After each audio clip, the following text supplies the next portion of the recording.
తూర్పుగోదావరి జిల్లా కాకినాడలో మున్సిపల్ ఎన్నికల వేడి రాజుకుంది. ఈ ఎన్నికల్లో అన్ని రాజకీయ పార్టీలు బరిలో నిలిచాయి. ఎవరి వ్యూహాలతో వారు ముందుకు సాగుతున్నారు. ఇంటింటికి ప్రచారం చేస్తూ ఓటర్లను ఆకట్టుకుంటున్నారు. టీడీపీ, వైసీపీ పార్టీల మధ్య ప్రధానంగా పోటీ ఉండే అవకాశం ఉంది. దీంతో ఇరు పార్టీలకు చెందిన అభ్యర్థులు పోటాపోటీ ప్రచారంతో ముందుకు దూసుకుపోతున్నారు. 50 వార్డులకు గాను 48 వార్డులకు వివిధ పార్టీలకు చెందిన నేతలు నామినేషన్లను దాఖలు చేశారు. నామినేషన్ల గడువు ఈ నెల 10 వరకే ఉండడంతో చివరి రోజు భారీగా వివిధ పార్టీలకు చెందిన అభ్యర్థులు నామినేషన్లు దాఖలు చేశారు.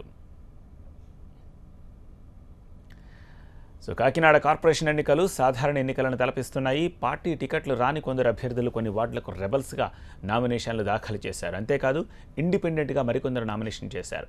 మొత్తం 480 మంది అభ్యర్థులు నామినేషన్ దాఖలు చేసినట్లు తెలుస్తోంది. TDP 123, BJP 35, YCP 122, CPM 1, Shivsena 2, BSP 2, Congress 15, స్వతంత్రులు 82 మంది అభ్యర్థులు నామినేషన్లు దాఖలు చేశారు.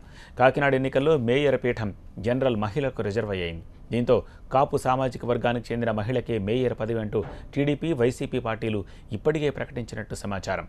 మేయర్ పదవికి టీడీపీ నుంచి 5 ప్రయత్నిస్తున్నట్లు తెలుస్తోంది. కాకినాడలో నగరపాలక సంస్థ ఎన్నికల్లో టీడీపీ, బీజేపీ కలిసి పోటీ చేస్తున్నాయి. ఈ ఎన్నికల్లో గెలిచేందుకు టీడీపీ వ్యూహకర్తలుగా మంత్రులు యనమల, చినరాజప్పలకు చంద్రబాబు బాధ్యతలు అప్పగించినట్లు తెలుస్తోంది.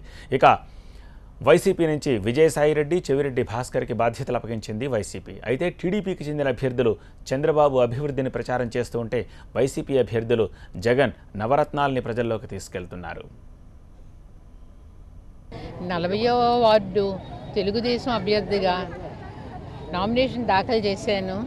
మీ అందరి సహకారంతో మీరందరూ నాకు తోడ్పాటునిచ్చి నాకు ఓటేసి గెలిపిస్తే మా తెలుగుదేశం తరపున చంద్రబాబు నాయుడు గారి నాయకత్వంలో మీ అందరికీ సేవ చేసుకుంటానని చెప్పి మనవి చేసుకుంటున్నాను.